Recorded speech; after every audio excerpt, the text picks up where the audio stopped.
Hey!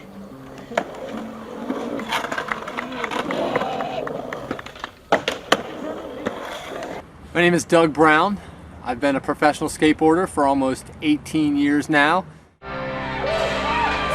Brown, this Saturday. That's professional skateboarder Doug Brown. Author and pro skater from the Gravity Games, due to our ESPN Field TV. Doug Brown, very cool guy. So I'm doing all these things, you know, the competitions and this and that. It's my full-time gig. It's all I do. I work hard for my sponsors and I travel. I've become a motivational speaker and a published author.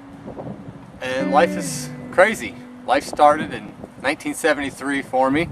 I was born in Columbus, Ohio. My parents were high school sweethearts. I have an older brother. My dad became a baby doctor. He did that for 35 years. And my mom became a nurse. My older brother became a foot doctor. Then there was me, the question mark, the black sheep, the rebel of the family. Well, I had an interesting childhood. I became a childhood actor. I did that through my youth.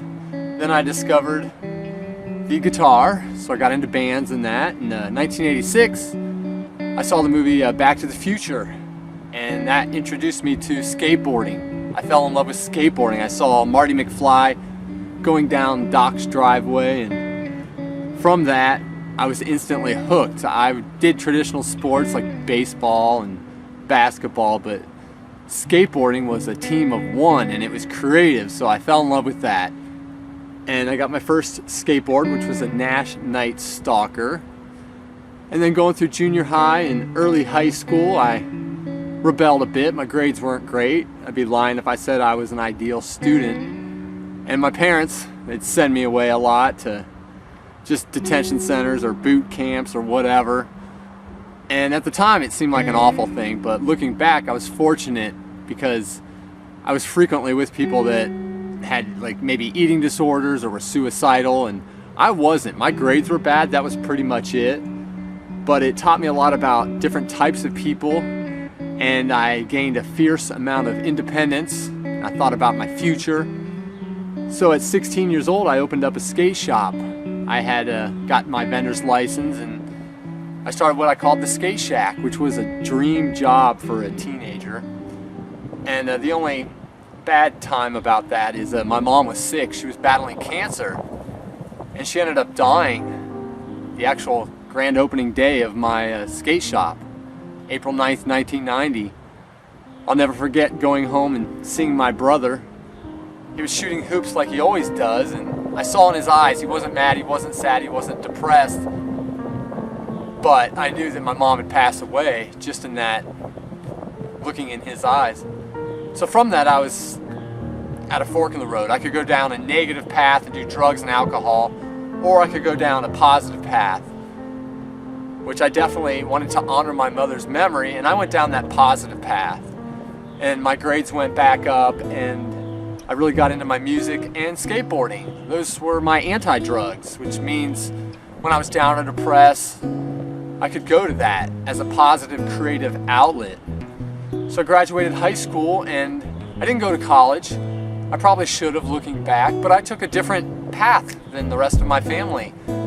I ended up teaching guitar full-time at a music studio. I did that for 10 years, which was awesome because it was a great education on people, and I could work with all ages and ethnicities, and I could really learn about people. And I kept skateboarding, and through the 90s skateboarding was completely dead. You couldn't find a skate park or what have you, but it came back thanks to the X Games, and of course Tony Hawk's video games put skateboarding into people's living rooms, and skateboarding was back. I had never quit. So I was competing a lot during that time and doing relatively well because a lot of people were just starting. But making a long story short, 2002 Gravity Games were coming to Cleveland, Ohio, and I went there as a spectator and I met some sponsors. They saw me skate and I ended up getting picked up by a couple companies, and I was sent out west to San Diego for a while. I would do trade shows and competitions and all kinds of stuff. But I connected with Yocaher Skateboards in 2003, and they put out my first pro model, which was the rabbit board. And it sold well, so they put out another one, which was the alien board. And it was a snowball effect. I started to do a lot of events, got some more sponsors, and before I knew it, I had to stop teaching guitar. That was over, and my full-time profession and job was skateboarding. I was getting paid to skate. It was a dream come true. I never thought that I would end up in that position, but I've been very fortunate, and my skateboard essentially became my microphone. It's how I would reach and inspire other people. And from that, I became a motivational speaker.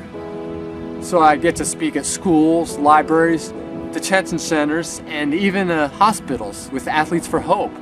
I get to visit terminally ill children and hopefully bring a smile to their day.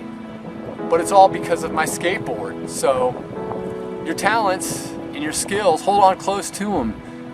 Everybody has a dream, no matter what it is. Don't let anybody take away that dream from you.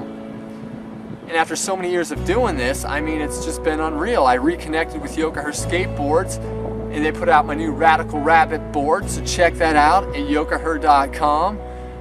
They've been great to work with. They've supported me in my dreams, and I continue to move forward and hopefully inspire others. But at the end of the day, skateboarding, I do it for fun, and that's it. And that's what it's all about. So keep skating, everybody. Until next time, this is Doug Brown.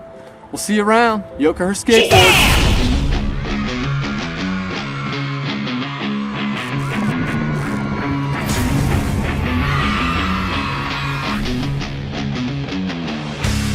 In Ohio, the second stop of the AST2 Tour. It is the right guard open.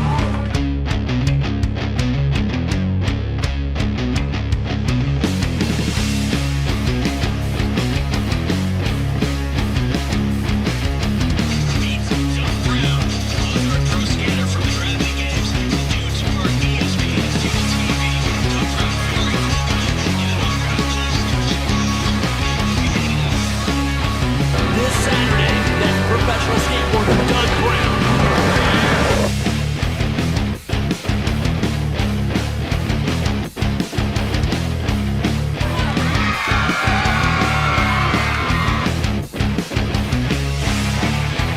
Hey, what's up? This is Doug Brown, pro skater, here with Yocaher.